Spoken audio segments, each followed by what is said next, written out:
வணக்கம் நண்பர்களே, இது உங்கள் பணத்தை மிச்சப்படுத்துவதும் ஆப்பரலாட் தமிழ் சேனல். நம்ம வீட்டுக்கு தேவையான புதிய பொருட்களை எப்படி விலை குறைவாக வாங்குறது புத்திசாலித்தனமோ, அதே மாதிரி நம்ம வீட்டில் இருக்கிற தேவையில்லாத பழைய பொருட்களை அதிக விலைக்கு விற்கிறதும் புத்திசாலித்தனம் தாங்க. நீங்கள் இந்த படத்தில் பார்க்குற மாதிரி உங்கள் வீட்டில் இருக்கிற பழைய பொருட்களை எப்படி லாபகமாக விற்கணும் அப்படிங்கிற 5 டிப்ஸ் வீடியோவோட கடைசியில் வருதுங்க. வீடியோவோட ஆரம்பத்தில் நம்ம வீட்டில் இருக்கிற தேவையில்லாத பழைய பொருட்களை என்னென்ன விலைக்கு விற்கலாம் அப்படிங்கிறத தெரிஞ்சுக்கிடுவோம். இதன் மூலம் தான் நம்ம ஏமாறாமல் இருக்க முடியும். பேப்பர் மற்றும் நோட்டு புத்தகங்கள் எவ்வளோ விலைக்கு விற்கலான்னு பார்க்கலாங்க.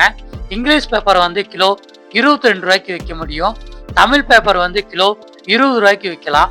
பழைய நோட்டு புத்தகங்கள் கிலோ 18 ரூபாய்க்கு விற்க முடியுங்க. அட்டைப்பெட்டியெல்லாம் கிலோ 10 ரூபாய்க்கு விற்க முடியும். அடுத்ததா நம்மகிட்ட இருக்கிற பழைய துணிகள் எல்லாம் என்ன விலைக்கு விற்க முடியும்னு பார்க்கலாங்க. பழைய பட்டு புடவைகள் எல்லாம் 500 ரூபாயிலிருந்து 3000 ரூபாய் வரைக்கும் உங்களால் விற்க முடியுங்க. பட்டுனுடைய தரத்தை பொறுத்து பட்டு சேலைகளினுடைய விலை மாறுங்க. பழைய துணிகள் எல்லாமே வந்து கிலோ 2 ரூபாயிலிருந்து 5 ரூபாய் வரைக்கும் நம்மளால விற்க முடியுங்க. அடுத்ததா இரும்பு மற்றும் தகரங்கள் எல்லாம் என்ன விலைக்கு விற்கலான்னு பார்க்கலாம். கனமான இரும்பா இருந்தா கிலோ 34 ரூபாய்க்கு விற்க முடியுங்க. லேசான இரும்பா இருந்துச்சுன்னா கிலோ 32 ரூபாய்க்கு விற்கலாம். தகரத்தை வந்து கிலோ 28 ரூபாய்க்கு நம்மளால விற்க முடியுங்க. அடுத்ததா மெட்டல், அதாவது உலோகங்கள்லாம் என்ன விலைக்கு விற்கலாம் அப்படின்னு பார்க்கலாங்க. பழைய காப்பர் வந்து கிலோ 700 ரூபாய்க்கு மேலே தாங்க விற்கணும்.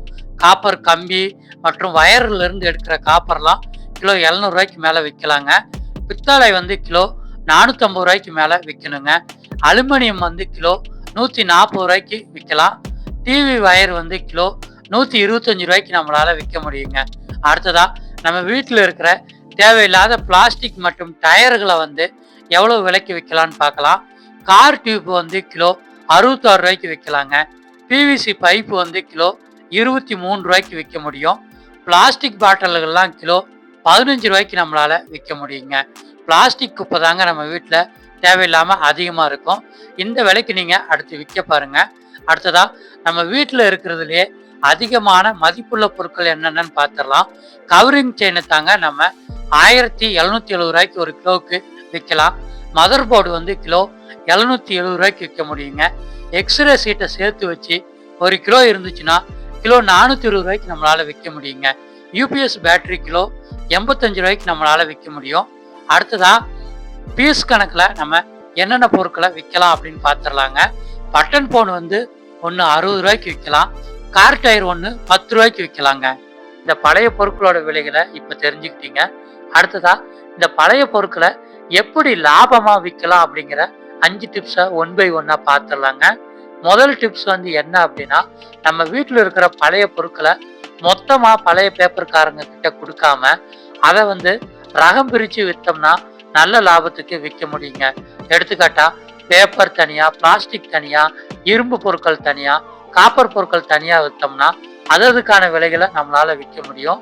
இதே மாதிரி நீங்க உங்களுடைய கிச்சனுக்கு தேவையான பொருட்கள் மற்றும் இந்த வெயில் காலத்துக்கு தேவையான ஜூஸ் போடுற பொருட்கள்லாம் விலை குறைவாக வாங்கணும்னா நான் லிங்க் டிஸ்கிரிப்ஷன்ல கொடுத்துருக்கேன். அந்த லிங்க்ல செக் பண்ணி பார்த்து வாங்கினீங்கன்னா உங்களால விலை குறைவான பொருட்களை வாங்க முடியும். நீங்க சேனலை சப்ஸ்கிரைப் பண்ணி வச்சுக்கோங்க. டெய்லியுமே விலை குறைவான பொருட்களை தெரிஞ்சுக்கலாம்.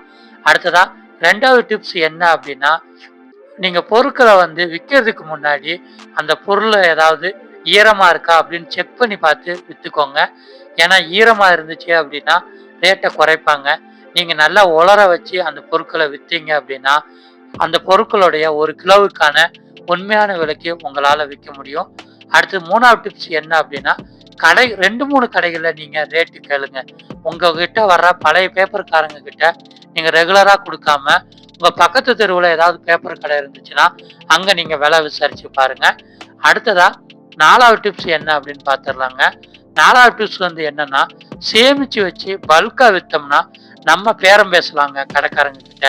அதாவது நம்ம வாரம் வாரம் பழைய பொருட்களை போடாம 1 மாசம் சேர்த்து வச்சு மொத்தமா பழைய பொருட்கள்காரங்க கிட்ட கொடுத்தோம் அப்படின்னா ரேட்ல நம்ம வந்து பேரம் பேசிக்கலாம். இதன் மூலமாகவும் நம்மளுடைய லாபம் அதிகரிக்கும். அடுத்தது 5வது டிப்ஸ் வந்து என்ன அப்படின்னா, கைவேலி பொருட்களை வந்து நீங்க தனியா வச்சு வித்துக்கோங்க. ஏன்னா இந்த பொருட்கள் வந்து நம்ம வீட்டில் அடிக்கடி கிடைக்காது, எப்போவோ தான் கிடைக்கும். அந்த பொருட்களை நம்ம உடனே விற்காம கொஞ்சம் சேர்த்து வச்சிருந்து ஒரு 1/2 கிலோ அல்லது 1/4 கிலோ சேர்ற வரைக்கும் சேர்த்து வச்சு விற்றோம்னா நல்ல லாபத்துக்கு விற்க முடியுங்க. நண்பர்களே, நம்ம வீட்டில் இருக்கிற இந்த பழைய பொருட்களை இதெல்லாம் எதுக்கு உதவாது அப்படின்னு நினைக்காதீங்க. இந்த பழைய பொருட்கள் கூட நம்மளுக்கு பணத்தை சேமிச்சு கொடுக்குங்க. இதே மாதிரி டெய்லியுமே விலைக்குறைவா கிடைக்கிற காய்கறிகள், பழங்கள், பூக்கள் பற்றி தெரியணும்னா சேனல்ல டெய்லியுமே வீடியோ வருது. சேனலை சப்ஸ்கிரைப் பண்ணி வச்சுக்கலாம். நன்றி.